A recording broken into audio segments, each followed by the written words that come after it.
I'm going to show you how to add an email onto the group on order spreadsheet. So the first thing you do is put an email there and then put the number in the next cell.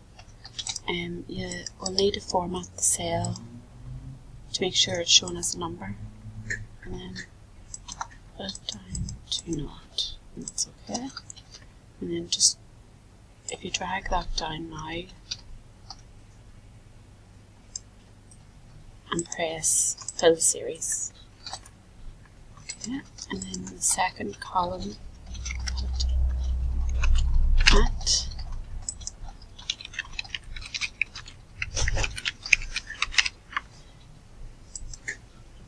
and now add in the formula.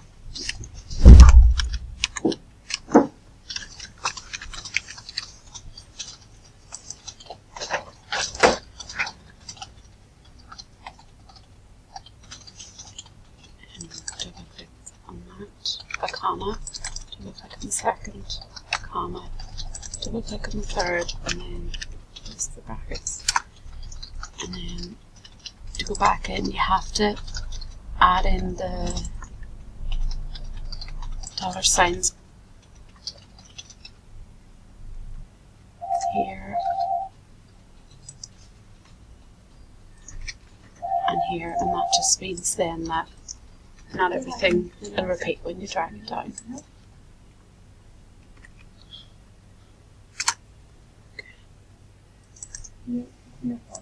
So then drag that column down.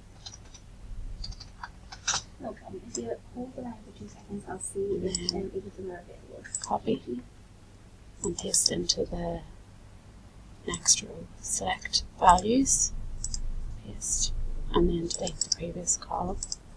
And that's that done.